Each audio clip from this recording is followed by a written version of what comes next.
What does a bad camping trip in your retirement have in common? Stick around and I'll tell you. Welcome to the show, everyone. Joe Anderson here, certified financial planner, president of Pure Financial Advisors. And this show wouldn't be a show without the big man, Big Al Clopine. Aloha, Mr. Big Al. Aloha, Joe. Wish I was there right now. He's hanging out in Hawaii.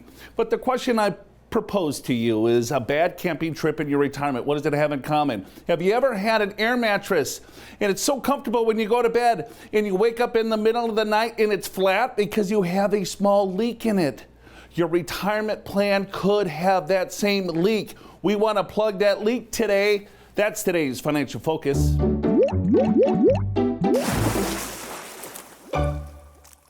A survey was ran that by the age of 60, some of you might have 31% less in your retirement plan. How could that be? Because there is leakage in the plan.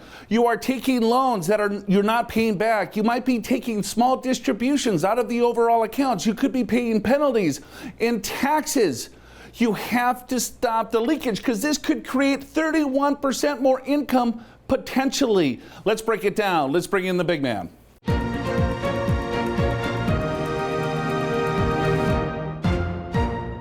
Retirement plan leakage. So how is it that your accounts are lower than they need to be in retirement? We'll give you some reasons and we'll talk about how to fix it. First of all, many of you do not have emergency funds or have too low of emergency funds. Secondly, you're paying for your adult kids' education. I'm partially guilty there. We'll get into that. Penalties and fees, you got to pay attention to that. And there's a lot of ways on your retirement accounts that you're actually losing money or money's leaking out for various purposes.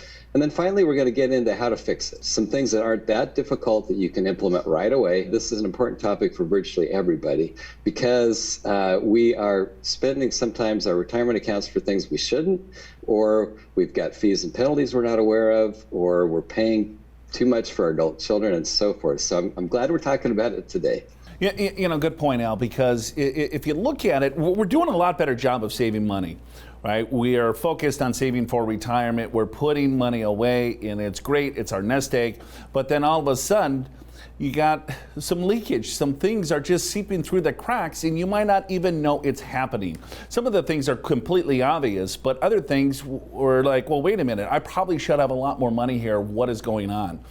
First things first is you have to look at having enough cash on hand.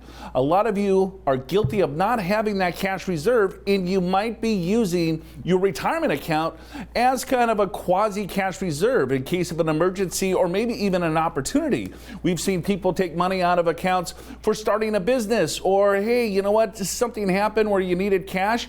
Your retirement plan should be the last place, but Al, some people are absolutely looking at their retirement account as that piggy bank because as the surveys show, there's a lot of people that don't necessarily have this. Right, and the last survey that we've seen is 23% of folks out there don't have any kind of emergency savings at all. And you're right, Joe, people tend to use their retirement accounts for things that they shouldn't. I myself was a little bit guilty during the Great Recession. I figured my emergency savings was my home equity loan. And what happened during the Great Recession is home equity loans, many of them, including mine, were frozen. So I had no access to the funds at that point. I realized how important it was, even personally, to have an emergency account. Because if you don't, then you're charging credit cards, you're pulling money out of retirement funds, and it's not where you should be paying these expenses.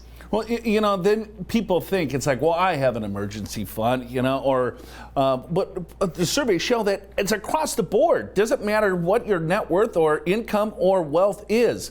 It's funny because even higher net worth individuals still don't have the fundamentals down in just personal finance in regards to that cash reserve. Yeah, and I think, when you look at the stats, so higher net worth households, 8% have less than 3 months. And only 1% have more than 12 months. So let's talk about that, Joe. What financial planners will often say, just as a starting point, is maybe you should have about 6 months of emergency funds. But that's just a starting point. Some people can do get away with less. Some people should have more. Like, for example, if you're a worker, let's say a construction worker, and I know you're probably very busy right now, but it's a cyclical type business and you have periods of time where you're not really working. If you're in that kind of role, you might want to have a year or more of emergency funds. On the other hand, if you're a government employee with a steady job, maybe 3 months is fine. So you kind of have to look at your own situation and what's going to work best for you. Yeah, because the last place you want to go is your retirement account for that extra cash. Here's another big one that's causing leakage is still taking care of your adult children.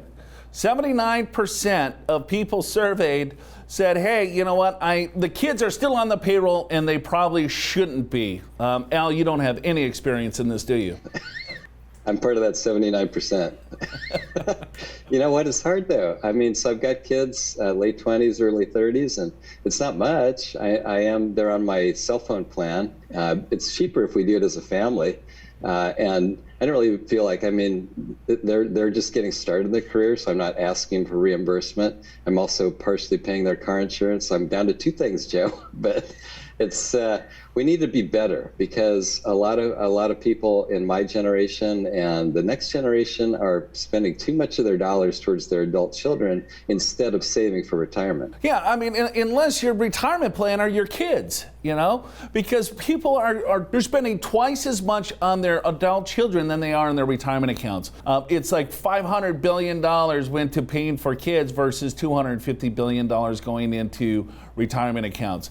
Unless your overall retirement plan is like, you know what, I'm going to be broke and kids, you're going to, fund my overall retirement and you're going to pay for the country club and everything else, then that's great. But the likelihood of that happening is pretty slim. Here's just a few different reasons why people are doing it or how they're doing it. You know, pulling money from the savings account is number one, of course. But some people are actually coming out of retirement, Al. You're going to have to come out of retirement and support your 50-year-old kids. Well, I hope I get it figured out by then. You know, when you look at some of the other things, so some parents, they're making all kinds of sacrifices for their kids and living a less comfortable life, and you know, cool if that's what you want to do. I mean, I think probably the biggest siphoning expense is college. Fortunately, I'm past that, but college expense is what a lot of parents they're diverting for several years, if they have multiple kids, their retirement savings into college type funds. We're not saying don't support your kids. We're not saying, if you have to take money from your retirement account in an emergency, don't take it.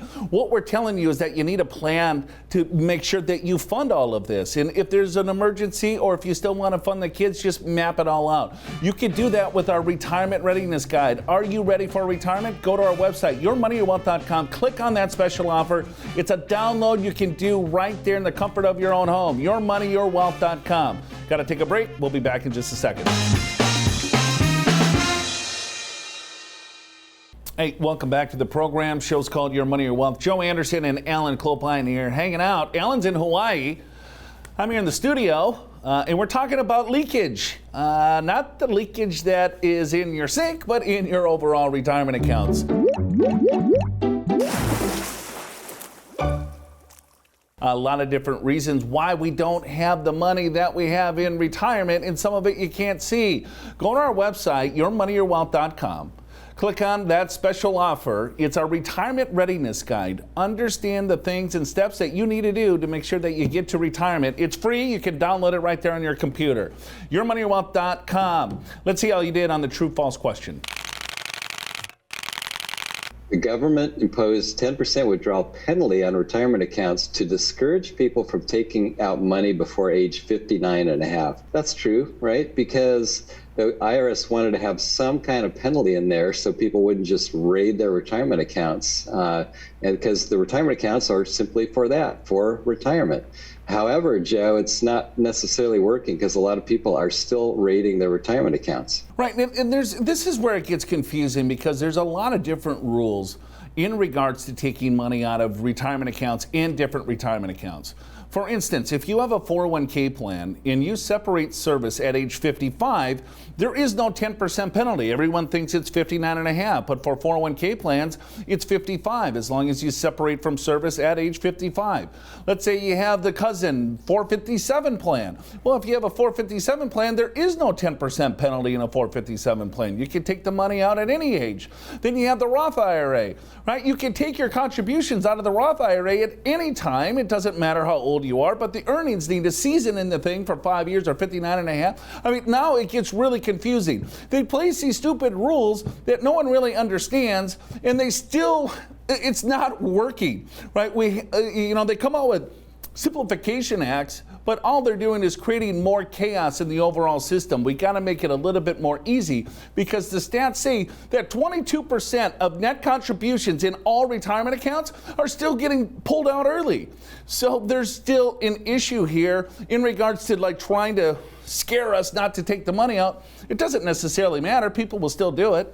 Yeah, they do still do it. And to think about maybe an example of how this works is take 100,000 out, 8% goes to the state. Now, maybe your state tax is higher or lower, or maybe you don't have state taxes. This is just an example. But then there's that 10% penalty that we just talked about. And then there's the federal tax. Our example shows 20%. Some of you are 24% bracket, some 32% bracket. You add these two together and you're only getting, say, $62,000 out of $100,000. And in some cases, based upon your tax bracket, what we see is people are only getting about 50%, Joe, of what they thought they would get because of taxes and penalties. I mean, we've seen a couple of different instances too. Let's say you retire and you have a mortgage on your house and you're like, you know what, I want to be mortgage free. And you have this retirement account. So you pull out $100,000 out of the old retirement account and you pay off your mortgage. And you're like, yes, all right, I'm debt free. But guess what happens next year at tax time? Well, you've got a $42,000 tax bill.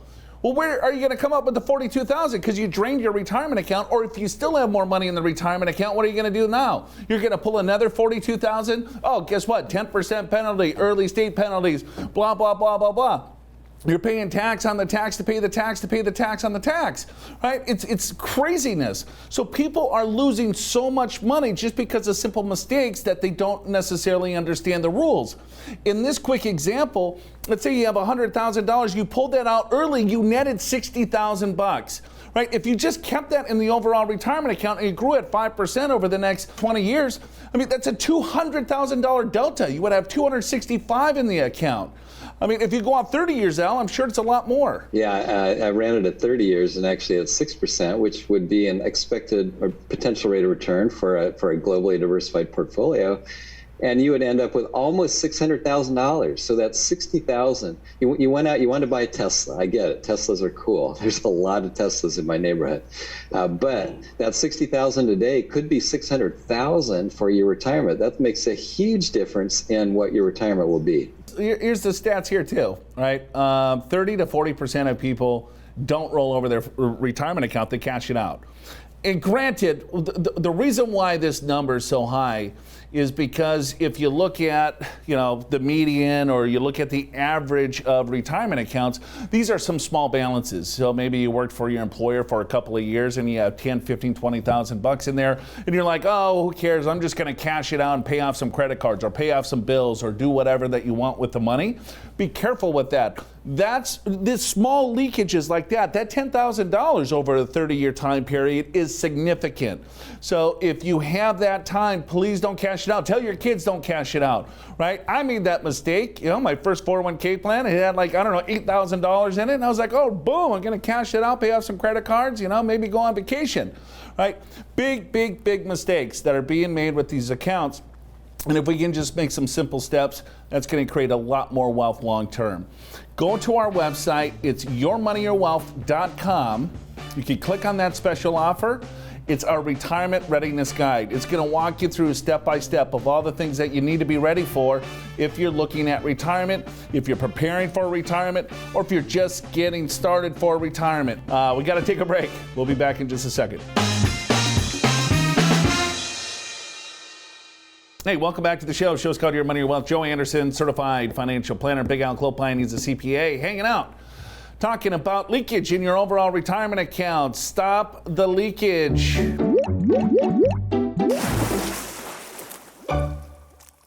Right? Because then that helps you have a lot more money. Go to yourmoneyyourwealth.com. You can click on that special offer. This week, it's our retirement readiness guide.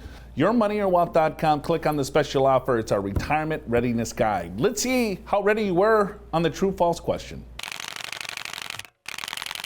Employers are required to withhold 20% of any distributions paid directly to retirement account owners for money taken before retirement age. That's a true statement, although that's pretty much always true, Joey. They got it. If it's like a 401k, the employer is required to withhold 20%. Here's another issue too. Let's say if you're trying to do a direct rollover, right? And then if you do it wrong, they're going to withhold that 20%, and you have 60 days to put it into another retirement account. But they're going to automatically withhold that 20. And so you have to come up with the cash to fund that. For instance, you have $100,000 that you want to do a rollover with. So they send you the check. You're going to get a check for 80 grand. You put that 80 grand into an IRA.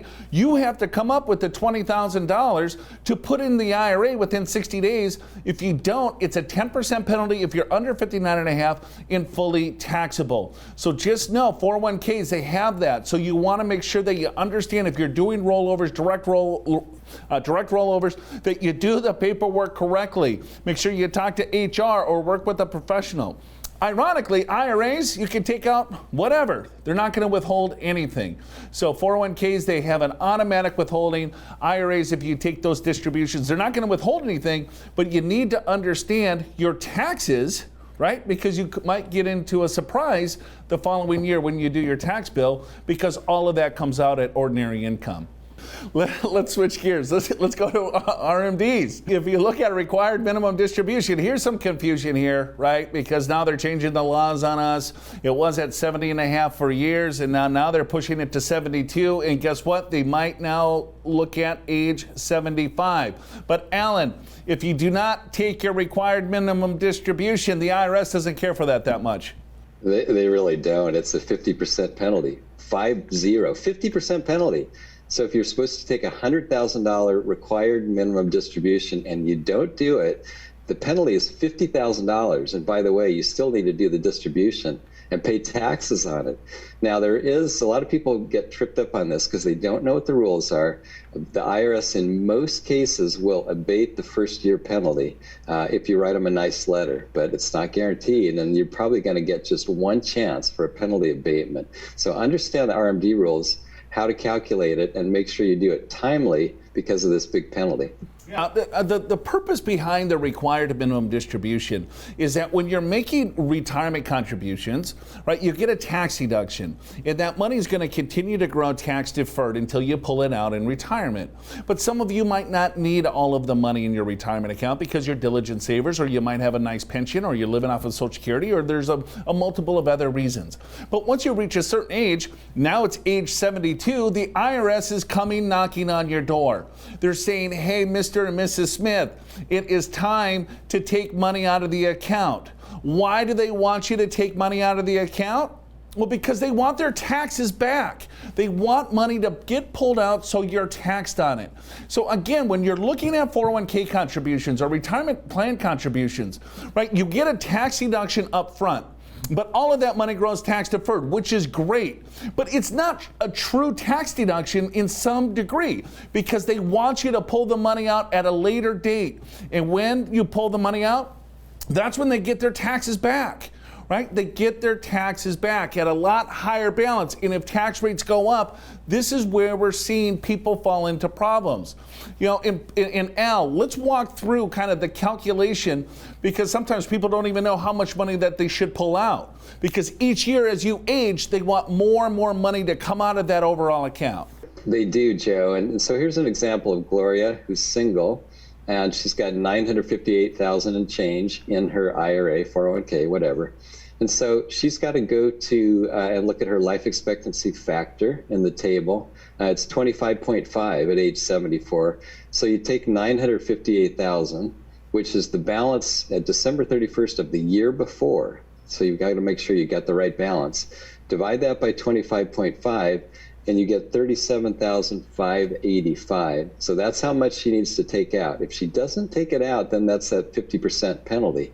So that's what you got to make sure that you get done properly. You can take it out anytime. You can take it out at the beginning of the year, the end of the year. Joe, there's a little bit different rule though on your first year, which is age 72, onto when you need to take that first distribution. There's trillions of dollars in these retirement accounts, and they're not messing around. So if you're not taking your required distribution, or if you screw it up, you get like that first year, right? Because your required beginning date is really the year after you turn 72. So that gives you a little bit of window. Oops, I turned 72 this year, I forgot to take it. Your required beginning date actually starts the following year. So you have a little bit of wiggle room there, but if you wait until the following year, just know you have to take 2 distributions for that year. If you only take one, the other one is going to get assessed at 50% penalty. It gets a little bit confusing here. And also what's confusing is what the heck you're paying. The IRS is going to get their money, but also the big brokerage firms also get theirs. It's interesting, Alan, most people have no idea what they're paying, or they think what the advice that they're getting in their overall retirement plan is potentially free. Yeah, and I think when you look at the stats, 60% don't think they're paying anything. And that's a bit of a dangerous thought, because your financial advisors are getting paid, whether you think they are or not. So find out how they get paid and make sure that you are good with that. Maybe you're getting appropriate service and getting the investments that you need, the tax planning you need, the cash flow planning that you need. Maybe it's worth it, maybe it's not. But understand how you're paying your advisor. In many cases, you're paying a lot more than you think. Let's get some quick fixes here. First things first is get a financial plan, or get some sort of strategy in place, right? You want to make sure that, hey, you're taking care of yourself first, right? And then you look at, all right, well, you can't take a loan for retirement. Maybe your kid's education, you could potentially take loans. So make sure that you're setting limits there, understanding your fees, as Alan just said. Some of the retirement accounts are extremely expensive. Understand what you're paying. What are the fund fees? What are the cost of the plan fees? If you have an advisor manage it, what is their fees? So just understand that, because that is a slow leak there. Looking at retirement fund deposits, make sure you just automate that. Out of sight, out of mind, fund and forget it. Let's go to Ask the Experts. I want to give $100,000 to each of my sons while I'm living, and make it clear that once the money is gone, they will not get additional money until I pass away. Is there a way to give them the money without tax consequences? This is from Catherine. Well, first of all, you can give $16,000 a year to anyone that you want to. And if you're married, you can each give $16,000 a year. So that's $32,000. And if your recipient is married, you can each give that person $16,000. So now you're up to $64,000, no problem. If you're in your $100,000 example, then you've got $36,000 extra. So you'd have to file a gift tax return. There's no current tax to pay. It just goes against your final unified credit when you pass away, in terms of what goes to your heirs tax-free. And the exemption amount right now is almost $12 million a person. So I wouldn't worry too much about it, at least for most of us. Yeah, I wouldn't worry about taxes there, Catherine. I'd be, it's like when it's gone, it's gone. You're not going to get anything till I'm dead. And then all of a sudden it's gone, and just watch your back. Let's go to the next one. If I take a loan on my 401k to buy a house, can I get an extension to pay the money back if I lose my job? You used to have to pay it off in 60 days, but recently there was a tax change that allows you to pay off the loan by the due date of your return, April 15th, or if you extend it, it's October 15th. But that does have to be paid off. If it's not paid off, then you're going to be taxed on that. And if you're under 59.5, there is a 10% penalty. Some plans require you to pay it off earlier, so check your plan. Yeah, that's another just example of the old leakage. So avoid the retirement account leakage, folks. Grow an emergency fund, first and foremost, right? You make sure that you can tap cash readily available without going through the retirement account. Limit and cut off the kids, right? Avoid retirement account loans. When you roll over your 401k, make sure that you understand what you're doing. Don't cash it out. That could cost you hundreds of thousands of dollars in limit penalties and fees and everything else. Hopefully you learned a couple of bit about leakage today in your overall retirement. If you need more information, you can go to our website, yourmoneywealth.com. click on that special offer. It's our retirement readiness guide. Aloha, Big Al. Great show today. It was fun, Joe. Aloha back at you. All right, enjoy your time there, and we'll see you again next week. You just watched Your Money, Your Wealth.